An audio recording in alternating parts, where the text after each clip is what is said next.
What's up, guys? Hope everyone's having a blessed day today.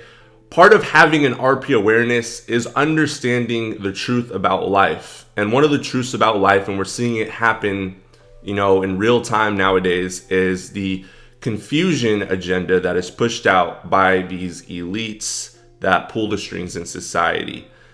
Now, this video is probably going to get demonetized because of a lot of controversial things that I'm going to talk about, but I feel like it's necessary to expose the truth to you guys because we can always see patterns in history repeat themselves. And what a lot of these string pullers are trying to do now is delete the history and act as though this hasn't happened before, and this confusion, chaos agenda has never taken place in a society. So with no further ado, I'm going to be reading an excerpt from Larry Taunton on his Twitter. I can link it for you guys as well so you can follow along. He makes excellent points and completely describes how the pattern of sexual degeneracy will eventually lead to a society that rejects God. And once we reject God as a people, which we already have here in America, there's no truth. There's no right. There's no wrong. It's whatever you feel. And feelings have no merit to it. So anything can go at that point. And we've seen this repeat itself time and time again in history. And unfortunately, those societies have crumbled, but we seem to have ignored that as a nation and continue to push this crazy progressive agenda on our children and our upcoming generation of people. So no further ado, let's dive into it. Romans 1:18-32 says there is a pattern of sexual degeneracy, and a society that rejects God will inevitably follow it. It spirals downward in 3 stages. Number 1, worship of nature. Number 2, homosexuality. Number 3, a debased mind. According to the Apostle Paul's argument, you can dismiss it if you wish. This is a kind of blueprint for depravity once society severs its ties with the absolute and people unrestrainedly indulge in their sexual appetites. In stage 2, he says, society crosses over into sexual perversion, i.e., that is which is contrary to nature. I am now in Rome. If you've been here, you know the statues of Roman heroes, both real and mythological, are scattered throughout the city. What you may not know is that the Romans weren't very original in this regard. Just as Roman mythology was a blatant plagiarism of the Greek pantheon, so too was their art. But the art in both cases is a clue to a great deal more than meets the eye. Greece was the first truly Western civilization to attempt to mainstream homosexuality and later inappropriate acts with children. Greek civilization, perverse and self-indulgent, eventually collapsed. The Romans followed a similar path, and their civilization also collapsed. And before both, the ancient Hebrews did the same. But the statuary, what about it? Greco-Roman art began to celebrate and then to worship the male physique. Women generally play a minor role in late Greek and Roman art. It's the males, naked and absurdly muscular, that dominate art. Back to the Apostle Paul. In 1 Corinthians 11:1-16, he makes an unusual argument. Unusual because it appears nowhere else in the scripture about long hair. Yes, long hair. He says in effect that long hair on a man is effeminate, while long hair on a woman is her glory. That is just a cultural thing, you say. No, you're not alone.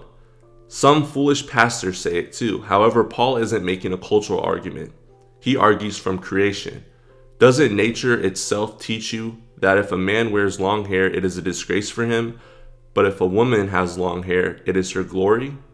This argument appears only once in the Bible, and that's because the church at Corinth was dealing with advanced sexual perversion both in the city and in the church, similar to America. If you've known anything about ancient Corinth, or you've been there as I have, you know the temple of Aphrodite sits high above the city on a hill.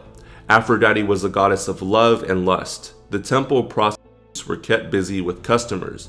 A proverb from the period says, "The voyage to Corinth isn't for every man."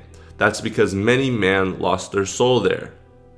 Think One Night in Bangkok. One night in Bangkok makes the tough guys crumble. I can feel the devil walking next to me. Or House of the Rising Sun. It's been the ruin of many a poor boy, and God, I know I'm one. A clue to the degeneracy is found in the art. Statues of Aphrodite in this period depict her with a short masculine hairstyle. Indeed, she looks masculine. This fashion had entered the church with women mimicking the hairstyle of Aphrodite and her temple prostitutes as women might mimic a pop star today. Paul tells them that it's unnatural. To do so was to throw off their femininity and assume masculinity that God never meant them to have. In the Lord's divine arrangement of things, men were to be men, women, and two were to remain in their lanes in appearance and purpose. But with the worship of the male physique, it became fashionable to assume masculine characteristics. Do you begin to see the pattern the Apostle Paul was talking about? It's not just that the Hebrews, Greeks, and Romans followed it through every stage, but we are following it too. Worship of nature. We are there.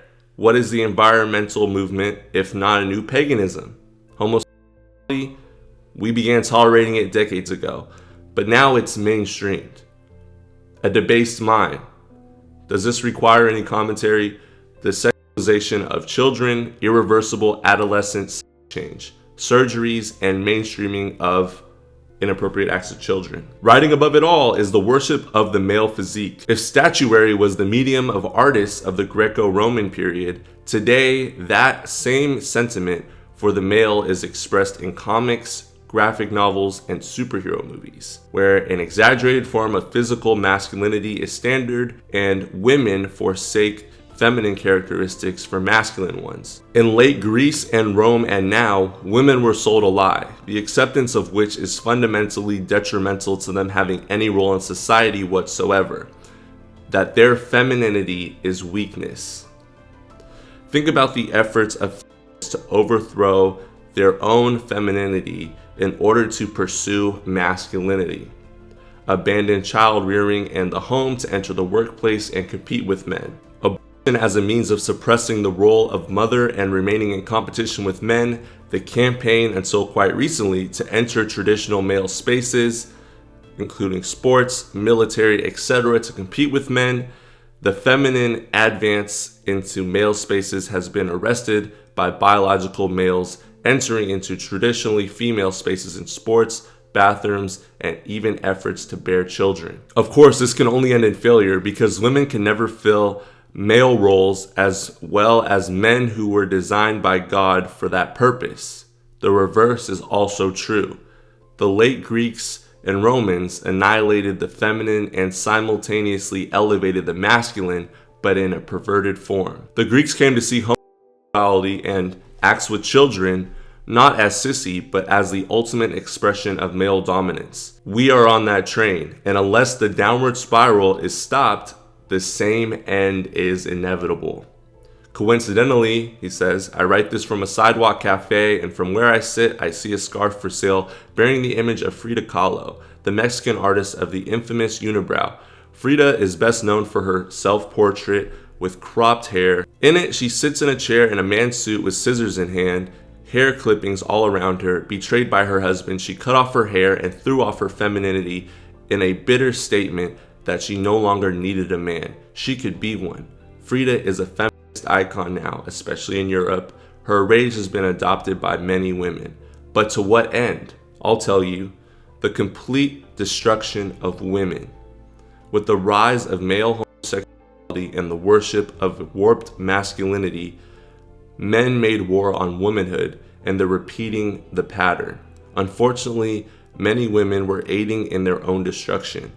If Frankensteinian science can achieve reproduction without women, it will be the end of women and civilization. Forsaking what is natural is not without consequences. And I urge you guys to understand what is being talked about, what I just explained. Do your research and understand that we are living in very confusing times, orchestrated by some people. I'm not going to get too deep into it, in order to create confusion and chaos. Confusion and chaos, no truth, no understanding of what's right and wrong, leads to people feeling depressed. And when people are depressed and confused and have no guidance, they turn to the billion-dollar pharmaceutical industry, which is one of the many business branches used by the elites to profit off of us and control us. I'll leave you with that. This video is definitely demonetized, so please drop a like and support the channel any way you can. Get this truth out to as many people as possible. Do your own research and stay aware of what's going on and understand the agenda is deeper than meets the eye. Love you all. Stay blessed.